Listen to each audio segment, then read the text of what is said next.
May the 4th be with you. It's Star Wars Day, and this is your Monday Microdose. So, happy May the 4th to everyone.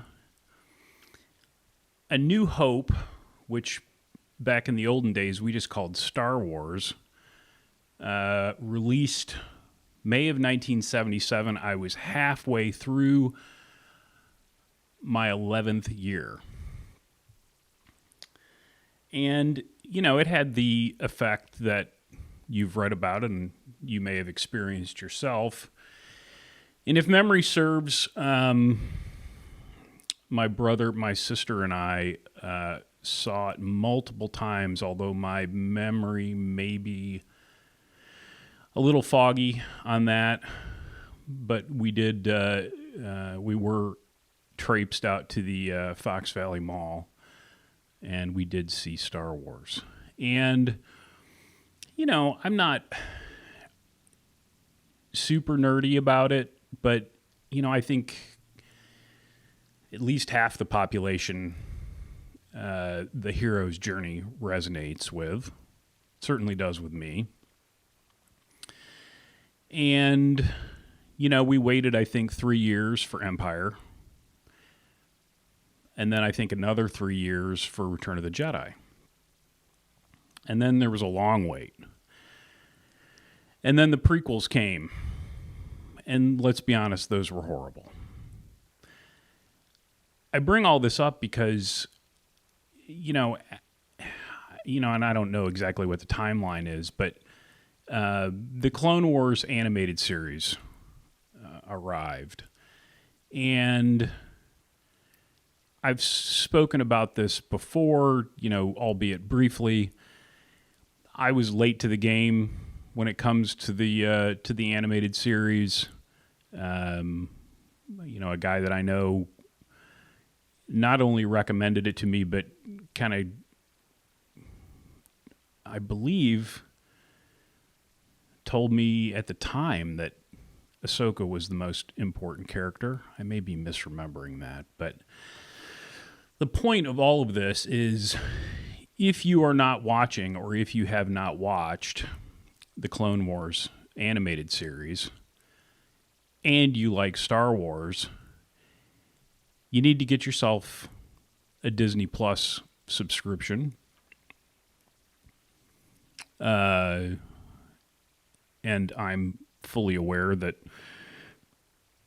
we're sort of inundated with subscriptions at this point, but this one, especially if you've got kids, the Disney Plus subscription is a no-brainer.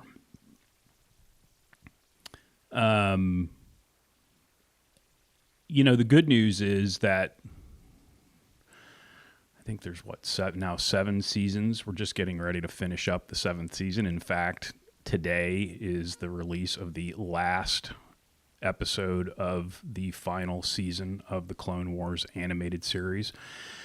You know, that's the good news. The bad news is I think you really got to start at the beginning. So, you know, it's a cartoon and the episodes are like 20 minutes a piece. So you can, especially given the, you know, the current situation that we're in, you know, the lockdown is sort of coming to an end in a lot of places. We're kind of phasing out of it here in central Indiana, but I think there's still time. You can blast through some episodes and seasons pretty quickly and then get to the final season. And I'm telling you, these last 3 episodes of the Clone Wars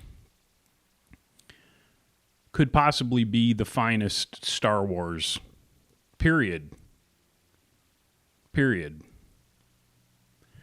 Unbelievable storytelling.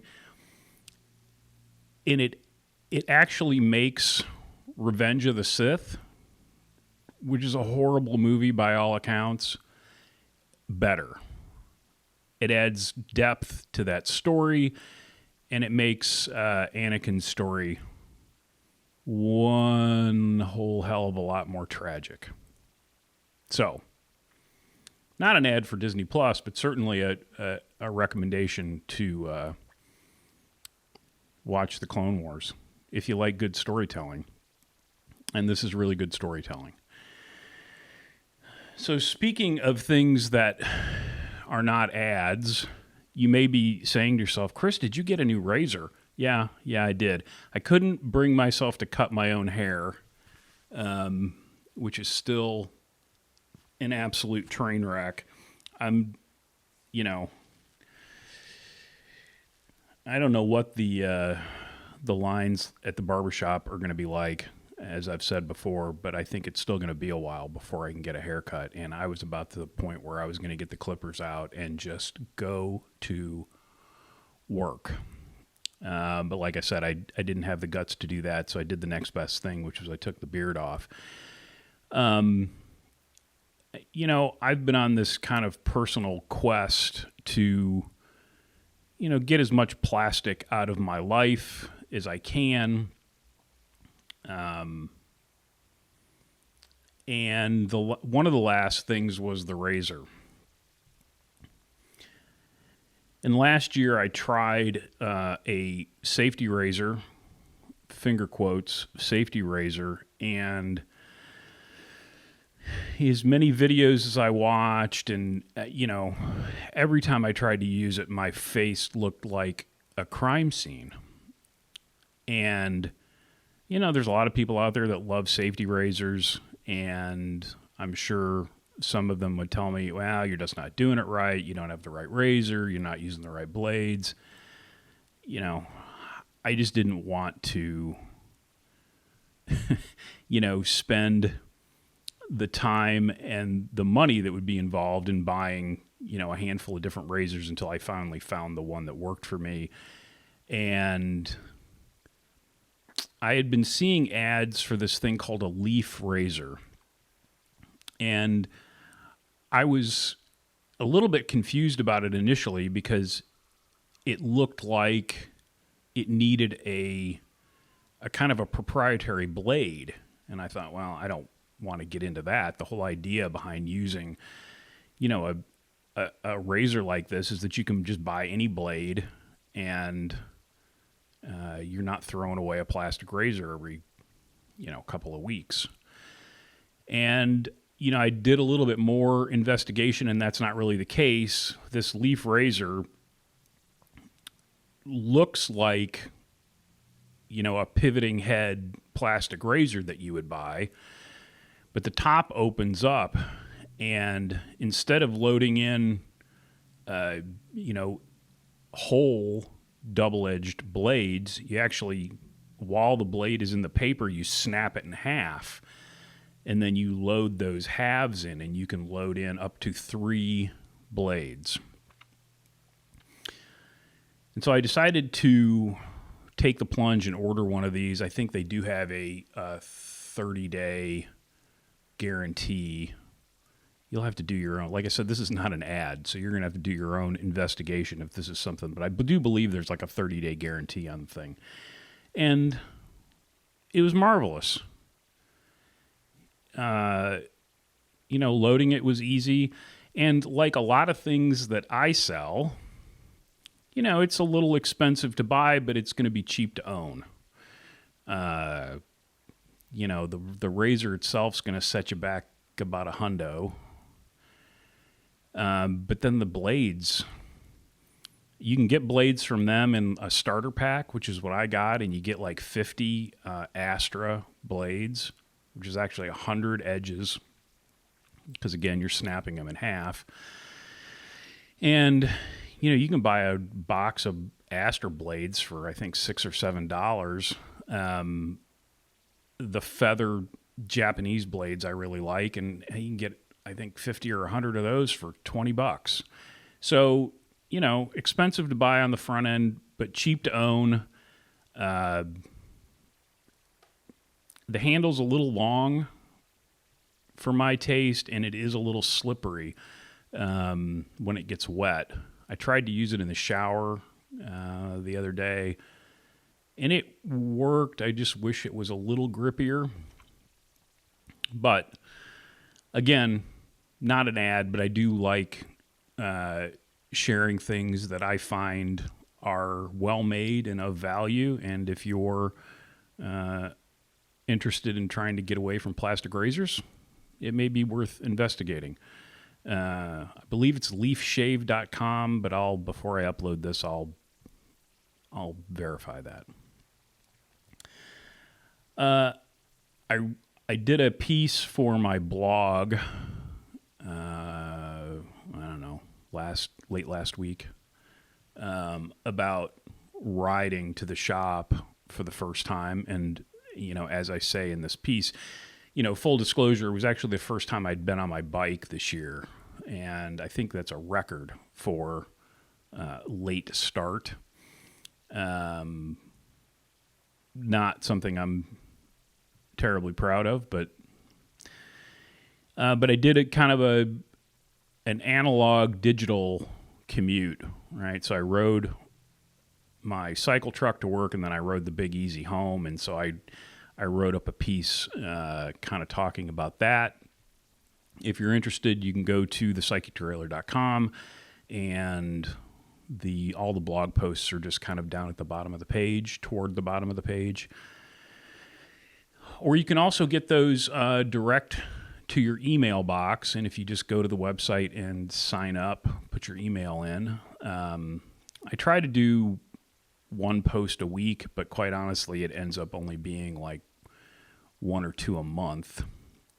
And unlike, some other email lists that you might sign up for, I primarily don't use it as a marketing tool. The blog, really just is another extension of this, where I just kind of talk about things that are going on and my thoughts on them. Not to say that I don't ever, use it for promotional ideas, but that's not the primary use. So if you have any concerns regarding that, not to worry. The next blog post I'm going to share a piece from a writer called Maynard Hershon. Maynard has been writing about bicycles and motorcycles for a long time, since the 80s. At one point, he was the only American writing about European bike racing. Back when bike racing mattered to me. And how we met was sort of an interesting tale, and I'll kind of sketch that out in the next post. As these print and digital channels go away, I think it's more important than ever that we support, creators, artists. Maynard has a Patreon page, which I will link in that post. And yeah, he wrote a bunch of kind of short pieces for one of the cycling publications that were then compiled into a book called Tales from the Bike Shop. That's where a lot of people know him from. So he's a great guy. He's been on the podcast. Great storyteller, and I think that you will enjoy his writing. So go check that out as soon as I get it up. And like I said, I think I'll do that probably this week. I actually wrote some notes down. I've gotten some more pack rats in, and I still intend on doing kind of a review of the pack rat. It's, in a lot of ways, it's the kind of forgotten Surly, but it is, as I have deemed it, the people's road bike. A lot of long-haul truckers that got sold for the last, decade or more, the way that those bikes were ultimately used, meaning they weren't really used for fully loaded touring. They were used for commuting and, riding out on roads that were not, that were a little less than favorable. Truckers and crosschecks both got used for these purposes, and had the Pack Rat been around at that point, that would have been the ideal bike in my mind.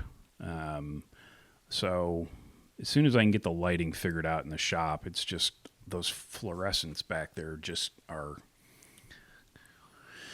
problematic. But I want to talk a little bit more about the Pack Rat, and